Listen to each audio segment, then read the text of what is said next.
हर हर महादेव। श्री शिवाय नमस्तुभ्यं। हर हर महादेव। श्री शिवाय नमस्तुभ्यं। हर हर महादेव। श्री शिवाय नमस्तुभ्यं। हर हर महादेव। श्री शिवाय नमस्तुभ्यं। हर हर महादेव। श्री शिवाय नमस्तुभ्यं। हर हर महादेव। श्री शिवाय नमस्तुभ्यं। हर हर महादेव। हर हर महादेव। देवादिदेव मेरे महादेव की जय। मैं अपने भोलेनाथ का मनन करते हुए प्रथम पूज्य देव गणपति गणेश जी महाराज का आह्वान करता हूँ तथा उनकी प्रथम पूजता करते हुए उनसे प्रार्थना करता हूँ, हे गणपति, हे गणनायक, हे गजेश्वर, हे बुद्धि के दाता, हे विघ्न विधाता, विघ्नहर्ता, आप सबके कल्याण के लिए कार्य करते हैं, इसमें कोई शंका और शुभ नहीं है। हमें शंका नहीं करनी चाहिए। विश्व का कल्याण करने में आप भोलेनाथ का सहायता करते हैं और अपनी बुद्धि से हर कष्टों को आप दूर करवाते हैं। हे गणपति, मैं आपको प्रणाम करते हुए आपसे अनुरोध करता हूँ, यहाँ के स्थान देवता, वास्तु देवता, ग्राम देवता, क्षेत्रपाल देवता तथा समस्त देवी देवताओं को आने का मार्ग दें। मैं यहाँ के स्थान देवता, वास्तु देवता, ग्राम देवता, क्षेत्रपाल देवता, समस्त देवी देवताओं का आह्वान करता हूँ। अपने इस भोले बाबा के क्षेत्र में भोले बाबा का भी आह्वान करता हूँ। हम लोग एक निमित्त मात्र हैं। भोलेनाथ का हमारे ऊपर साथ है, इसीलिए हम विश्वनाथ के बंधु, विश्व का कल्याण करने वाले हमारे विश्वनाथ को नमन करते हुए उनसे प्रार्थना करता हूं कि आप गौरा के साथ इस कथा स्थल में पधार कर गौर बिंदोरा का आसन ग्रहण करें। भावपूर्वक इस कथा का संचालन कर हम लोगों से कथा करवा लें, कर लें, सुन ले और सुनवा लें। हम लोगों में क्षमता नहीं है कि हम लोग कथा सुन सकें, पढ़ सकें और अपने पूर्व जन्म का इस जन्म में कल्याण कर सकें, लेकिन फिर भी हम प्रयासरत हैं। बाबा आपकी दया है कि हमें यह कथाएं मिल रही है। मैं आपका वंदन करते हुए जगन्नाथ जी, सुभद्रा माता, बलभद्र जी, लक्ष्मी जी महारानी, राम परिवार और भोलेनाथ के परिवार, शिव परिवार का आह्वान करते हैं। मैं समस्त देवी देवताओं का आह्वान करते हुए कल जो हम लोगों ने पढ़ा था उसके आगे की कथा पढ़ूंगा। उससे पहले मैं भाद्रपद मास के बारे में बताता हूँ। श्रावण मास में आप लोग जानते हैं कि बाबा विश्वनाथ का कल्याणमय समय होता है और श्रावण में लोग मेरे विश्वनाथ का अभिषेक इत्यादि करते हैं। उतनी ही कृपा भाद्रपद मास में भी बाबा का पूजन करने से प्राप्त होता है। भाद्रपद मास में बाबा का आप देखेंगे बंगाल के क्षेत्र से लोग ज्यादातर भादो को ही कांवड़ इत्यादि चढ़ाते हैं। तो ये भाद्रपद मास भी श्रावण मास की तरह कल्याणकारी मास है। तो सभी को भाद्रपद मास की बधाई। आज हम लोग आगे की कथा पढ़ेंगे। कल हम लोगों ने अब बहुत ही अनुपम कथा पढ़ी थी।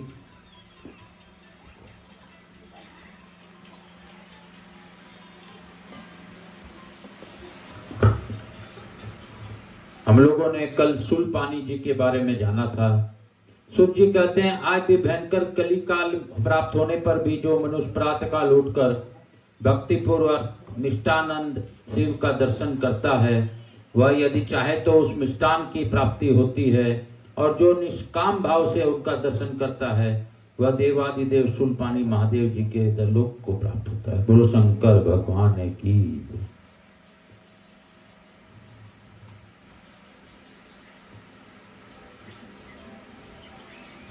सूची कहते हैं महर्षियों प्राचीन काल में अनंत देश में वसु शेष नाम वाले एक राजा राज करते थे।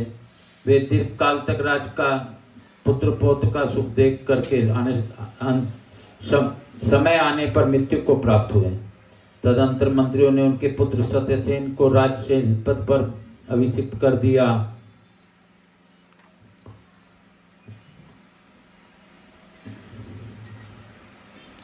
सत्यसेन शौर्य तथा उदारता से संपन्न थे। राजा वसुसेन जीवन काल में बहुत से दान किए थे। उस दान के प्रभाव से वे दिव्य वस्त्रधारी एवं दिव्य रत्नों के विभूषित हो श्रेष्ठ विमान पर बैठकर स्वर्गलोक में गए। पर वहां जाने पर वे भूखे के पीड़ा से घिरे रहे। उनका चित्त प्यास से दुख से व्याकुल रहता था, मुंह सूखा जाता था। उन्होंने इंद्र के निकट जाकर कहा, सोचेट मुझे भूख प्यास कष्ट दे रही है, इसका क्या कारण है बताइए। सचिपते भूख से अत्यंत पीड़ित रहने वाले पुरुष को इन दिव्य आभूषणों वस्त्रों और विमान आदि से क्या सुख मिलता। इंद्र बोले, राजन तुमने असंख्य दान दिए हैं परंतु कभी किसी को अन्न अथवा जल नहीं दिया है। इस कारण तुम स्वर्ग में भूखे प्यासे रहते हो। जो इस लोक और परलोक में सनातन तृप्ति की इच्छा रखता हो उसे सदा दक्षिणा सहित अन्न और जल का दान करना चाहिए।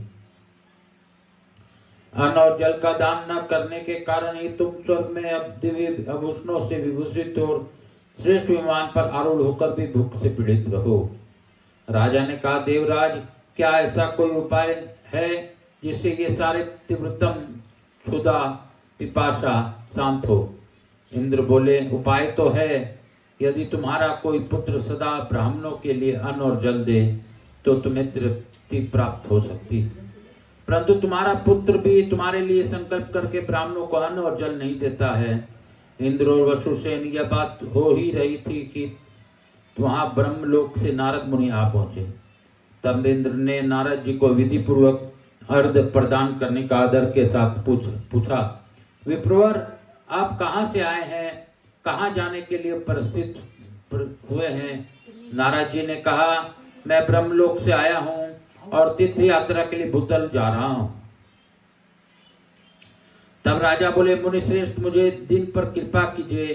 पृथ्वी पर मेरे पुत्र सत्यसेन अनर्थ देश का स्वामी है, उससे कहिएगा मैंने तुम्हारे पिता के इंद्र के लोक में देखा है। उनका शरीर भूख प्यास से पीड़ित है और देवताओं में रहकर भी उनका चित्त अत्यंत दीन एवं दुखी है। इसलिए यदि तुम मेरे पुत्र हो और सत्य की रक्षा करते हो तो प्रतिदिन ब्राह्मणों को मिष्टान धन और जलदान करते रहो, धान और जलदान करते रहो। तथास्तु कहकर मुनि श्रेष्ठ नारद जी ने राजा का संदेश सुनाने की प्रतिज्ञा की और इंद्र से विदा लेकर वे भूतल की ओर चल पड़े। वहां क्रम से अनेक तीर्थों में भ्रमण करते हुए अनर्थ देश में गए और सत्यसेन से मिले। राजा सत्यसेन ने नारद जी का पूजन किया। तत्पश्चात मुनि ने एकांत में आदर पूर्वक उनके पिता का संदेश सुनाया। यह बात सुनकर सत्यसेन विधि पूर्वक नारद जी की पूजा करके उन्हें विदा किया और पिता के उद्देश्य से प्रतिदिन सहस्त्रों ब्राह्मणों और भक्ति भाव पूर्वक मिष्टान भोजन कराया। धर्म संबंधी अन्य समस्त कार्यों को छोड़कर ग्रीष्म काल में विशेष रूप से पौशाला प्याऊ चलाने की व्यवस्था की। इस प्रकार अन्न और जल के दान में लगे हुए राजा सत्यसेन राज में भयंकर अनावृष्टि हुई जो समस्त अन्न एवं खेती आदि को नष्ट कर देने वाली थी। इंद्र ने 12 वर्षों तक पृथ्वी पर जल नहीं बरसाया। इससे सब लोग क्षुधा के कष्ट से व्याकुल हो गए। उस समय राजा सत्यसेन पहले की भांति ब्राह्मणों को अन्न दान न कर सके। तब उनके पिता स्वप्न में दर्शन देकर बोले, तुम पुत्र के रहते हुए मैं स्वर्ग में स्थित होकर भी भूख प्यास से व्याकुल हूं, अतः तुम अन्न दो, मिष्टान और जल का दान करो। यह स्वप्न देखने से राजा को बड़ा शोक हुआ। अन्न के अभाव में संबंध में उन्होंने मंत्रियों के साथ बैठकर सलाह की और कहा, मैं अनाज के लिए भगवान शंकर की आराधना करूंगा, आप लोग सदा राज की रक्षा करते रहें। तब उन्होंने हाट के क्षेत्र में आकर भगवान शंकर की स्थापना की और यम नियम से रहते हुए वे उनकी भली भांति आराधना करने लगे। 1 वर्ष पूर्ण होने पर भगवान शिव संतुष्ट हुए और राजा से इस प्रकार बोले, तुम इच्छानुसार वर मांगो।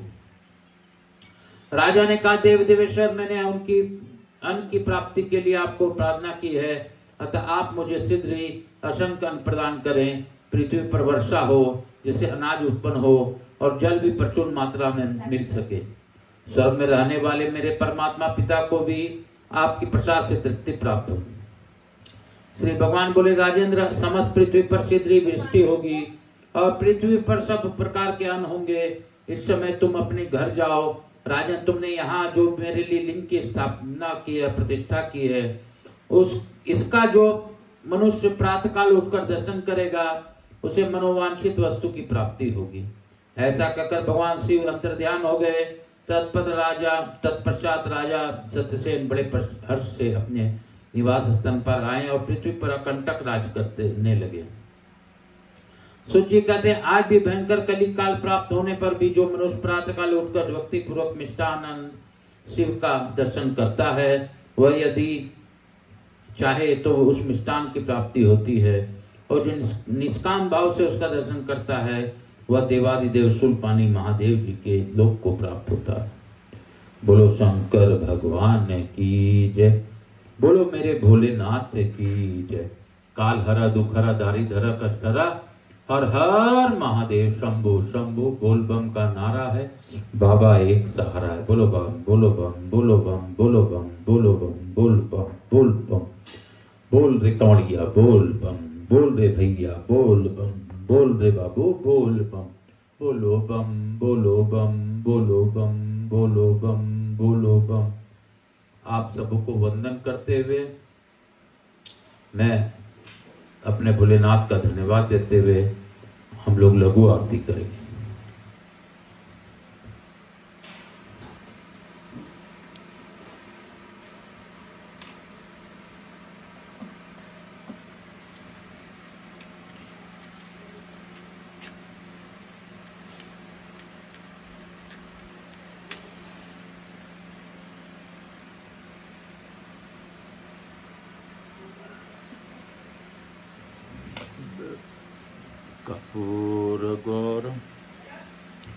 कपूरगौरम करुणावतारम संसार सारम भुजगेंद्रहारम सदा वसंतम हृदयारविंदे भवम भवानी सहितम नमामि।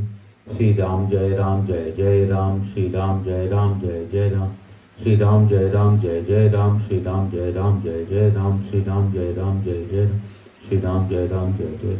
मातृदेवी व पितृदेव व सब पितृदेवताभ्याम नमो नमः। राधा कृष्ण की जय, मेरे महाकाल राजा की जय, भोलेनाथ की जय, समस्त देवी देवताओं की जय। हर आरती समर्पित, हर हर महादेव। शीतलीकरण करके, हर हर महादेव।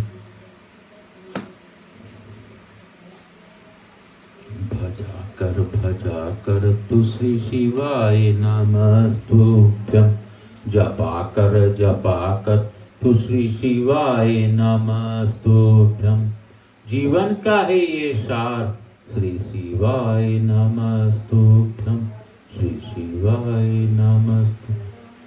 मैं आज की कथा भोलेनाथ को समर्पित करते हुए और प्रथम पूज्य देव गणपति गणेश जी महाराज, लक्ष्मी जी महाराज, रिद्धि सिद्धि शुभ लाभ कुबेर जी महाराज से अनुरोध करता हूँ कि आप सभी को आशीर्वाद प्रदान कर अपनी अखंड कृपा हमारे पूरे परिवार पर बनाए रखें और हमारे यहाँ निवास करें। और अवाइद समस्त देवी देवताओं से अनुरोध करता हूँ कि सभी लोगों को इस कथा श्रवण का लाभ मिले और अब उनके जीवन में कष्ट कम हो। मैं अपने भोलेनाथ मैया पार्वती को धन्यवाद देता हूँ कि उनकी कृपा से यह कथा हो रही है। आपकी कृपा सभी पर बनी रहे। जो इस कथा का श्रवण करे उन्हें सुनने का लाभ दीजिए। जो सब्सक्राइबर बन आगे बढ़ाएं उन्हें उनके कष्टों में उनका साथ दीजिए। बाबा मैं तो अज्ञानी हूँ, अज्ञानतावश कुछ नहीं जानता, बस आपका ही कथा पढ़ने का एक प्रण लिया हूँ, उसी को कर रहा हूँ। बाकी आप जाने आपका काम नहीं। काल हरा दुख हरा दारी धरा कष्ट हरा, हर हर महादेव। शंभो शंभो।